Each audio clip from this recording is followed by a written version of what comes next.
Pinagpalang araw mga kap, muli po yung lingkod, General Orion. Lady Orion. Alay din no activity natin ngayon. Update po namin kayo sa aming fish pan. Tara, sama kayo.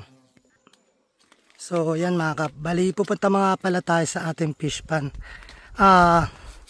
Ililipat natin yung ibang tilapia natin dun sa kabila. So ipapakita namin sa inyo. Ngayon, tignan muna natin yung progreso namin dito. Tara.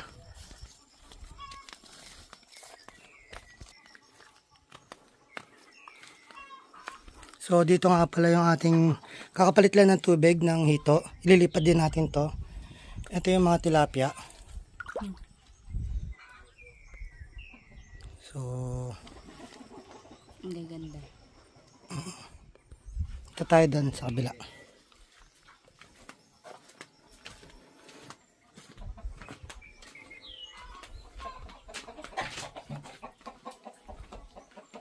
Okay. Magpalit tayo ng tubig dito, bali ililipat natin yung ibang tilapia.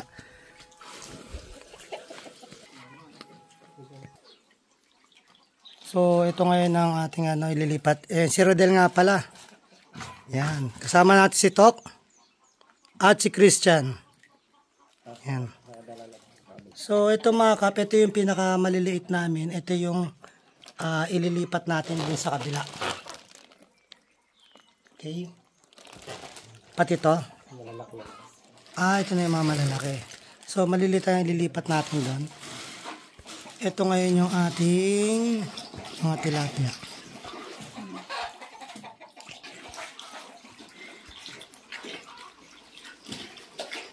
So, sakto, nagpalit tayo ng tubig.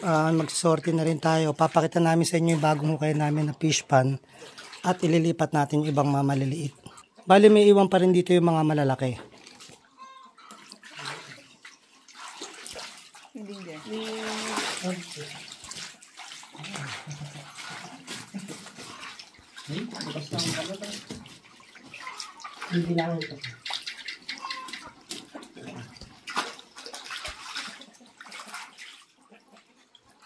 So ito yung concrete natin, doon naman papakita namin yung hukay.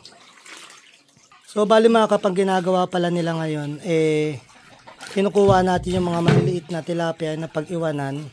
Tapos dito pala yung malaki, doon yung maliit. At yung maliit ililipat natin kasi nagsisorti tayo na pag-iwanan sila ng mga malalaki.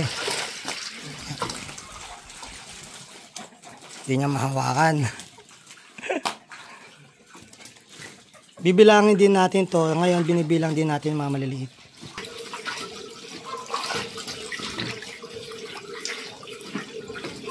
So ito ang update natin sa tilapia.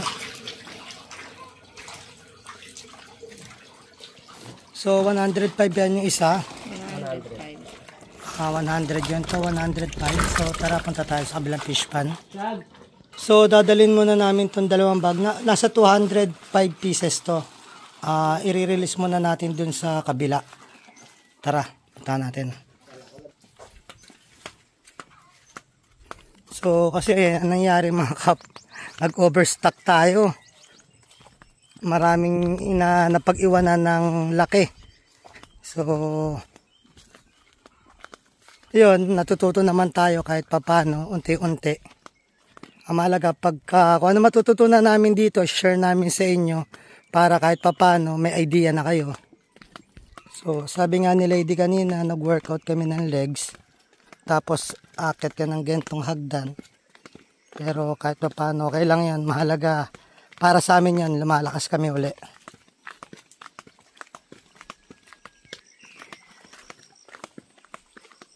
So dito tayo dadaan. Paisip kami kung dito kami dadaan sa baba o dito sa taas. So napag-desisyonan dito na lang sa taas.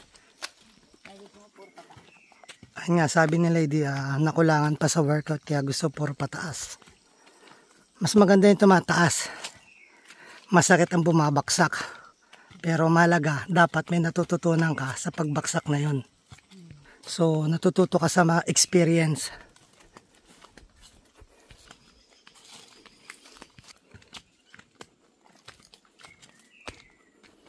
Hindi makapagsalita dahil nakakahingal.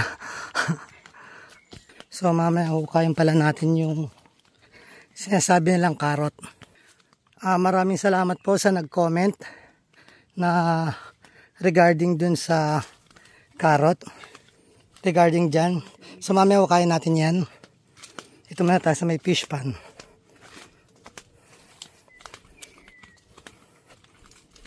So andito nga pala yung kambingan natin dyan sa loob.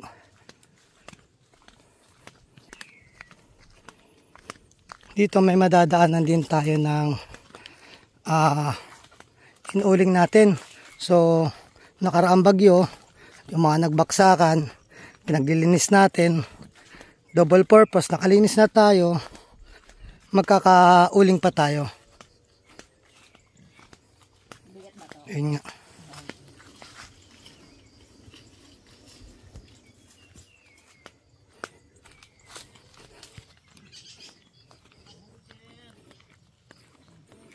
So ito mga kap, baka maka 30 ano rin tayo dito. Sa ako ng tag dito, uling. So yan, inuling natin. Jem! Anong gumagawa si Jem? Yun. Balik tayo. Dito tayo sa may fish pan. So itong ginamit natin na yan, na kugon, kinuha lang din natin dyan. So libre pa rin. Ang expenses lang talaga natin, yung manpower. So bali mga kap, pag nag-work yun, huhukayan din natin to sa tanim. Sa tanim. Hukayan din natin to para sa fish pan. Sorry. Kasi dati nagtanim dito, hindi worth it. May expenses sa tubig. So, yun nga yun.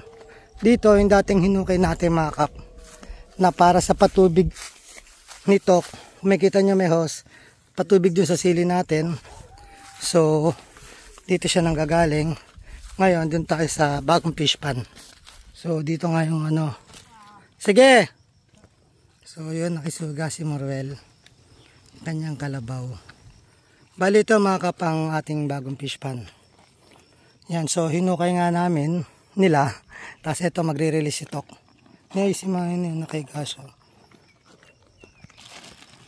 So, sumalay di mag-release niyan.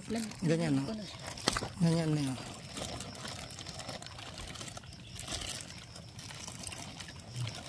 Yun.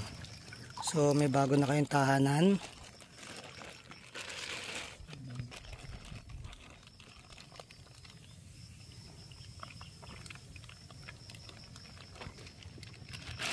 Dapat palang ginawa dito kumuha ng tubig si Rodel. Ayun ang pinaglagyan doon, tok. So yan ang mga tilapia natin.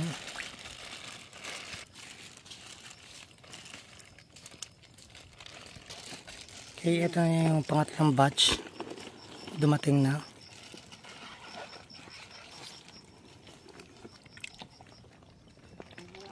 Malikot naman sila.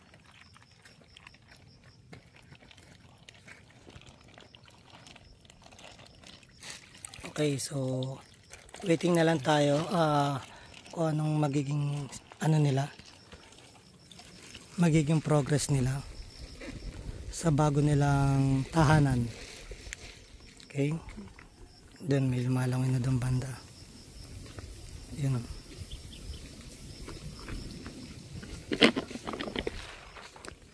Okay, salamat sa inyo, Tok. Bali mga kap, wala nga palang liner yan.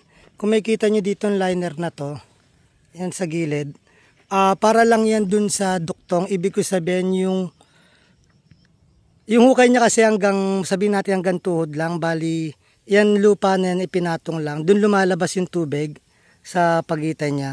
Kaya hinarangan natin bago natin uli nilagyan ng putek. So, kapag gumawa ulit tayo ng panibagong fish pan, mas upgrade na dito. So, kung ano natutunan natin dito, i-apply natin dun sa pangalawa na fish pan. So, gumagawa muna tayo ng mga prototype at natututo tayo doon. Tsaka tayo nag-upgrade o parang nagkakaroon ng evolution. Diba, lady? Ba't natin dito nilagay mga kap? Para kung sakaling pag nagdi-drain kami nito, diretso na naiinom ng mga puno natin ng mangga yung pinakatubig nito. Pero mga kap, obligado pa rin natin to lagyan ng net kasi nga ang problema naman natin dito yung hunter nila yung mga ibon. So pwede pa tayo maglagay dito. Inisip namin kung lalagay namin yung hito dun sa kabila. So, update na lang po ulit namin kayo sa magiging progress. Muli po inyong lingkod, General Orion. Lady Orion. Natos puso po nagpapasalamat sa inyo na walang sawang panonood sa aming mga video. Na sana po gabayan kayo ng Panginoon, sampunan yung mga pamilya, na sana pumingi tayo ng gabay sa Kanya, sa isip, sa salita at gawa, upang magampanan natin tungkulin natin dito sa mundong ibabaw, na naayon sa Kanya mga kagusto at kahilingan. Muli po, maraming salamat. God bless.